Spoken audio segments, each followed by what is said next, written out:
Yeah, what's up, guys? Good morning. Just out on my daily morning routine. I come out in the woods every day and take the time to rally and stir my spirit, stir my mind, and give gratitude to God for the things that I have in life. But I take the time to get myself in a peak energy state.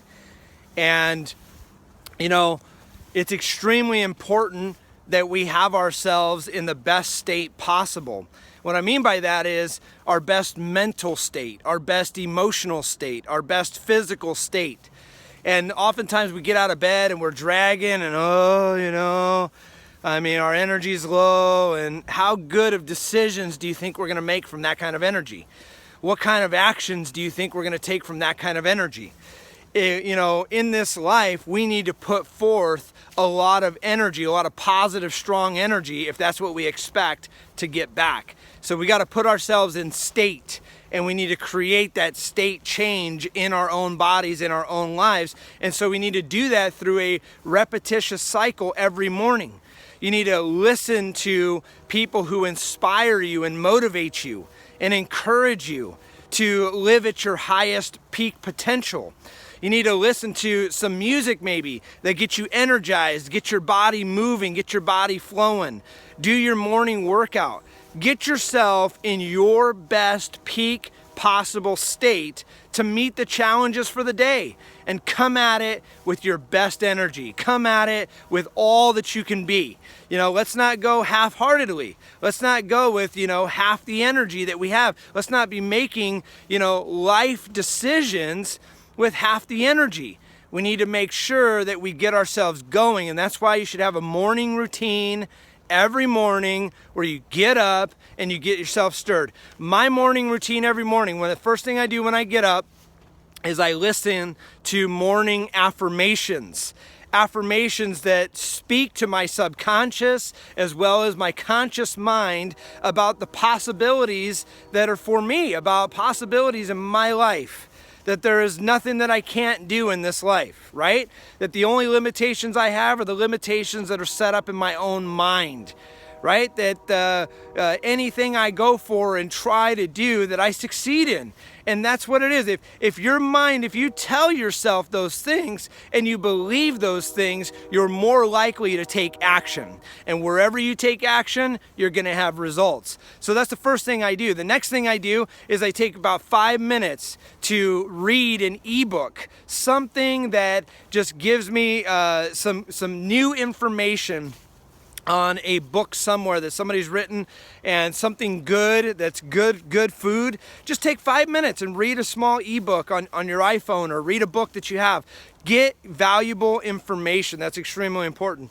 The next thing I would say is I put on some type of empowerment, empowering message. I listen to a lot of awesome people: Tony Robbins, Zig Ziglar, T. Harv Eker, Les Brown, just a lot of people who are motivational, inspirational, and a lot of good wisdom. I listen to Robert Kiyosaki. I'll listen to Bill Gates, Warren Buffett. I'll listen to people who have good knowledge and information.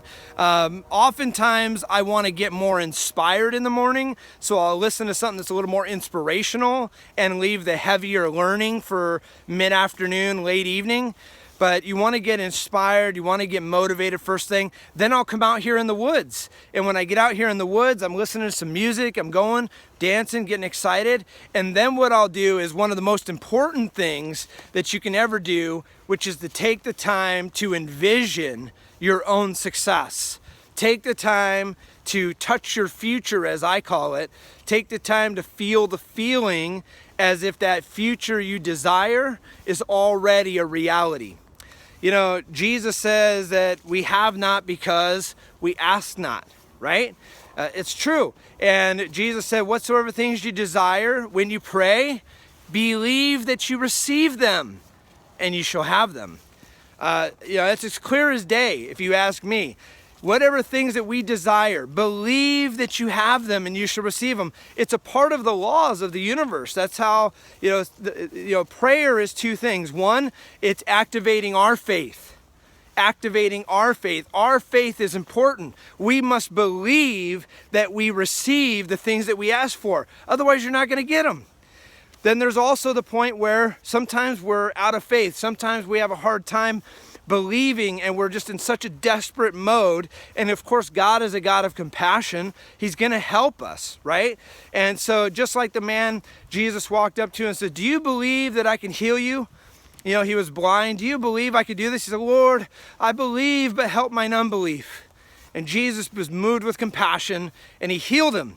But Jesus went to other people and said, "Do you believe I could do this?" And they said, "Lord, I believe." And Jesus said, "Then let it be done according to your faith." Your faith activates God's power. And that's why it's important that every day you begin to stir up your faith, stir up your vision towards the goals that you have in your life. And that's why a morning routine will help you get that done. So I hope this was helpful. I hope you guys have a great and wonderful week. God bless you.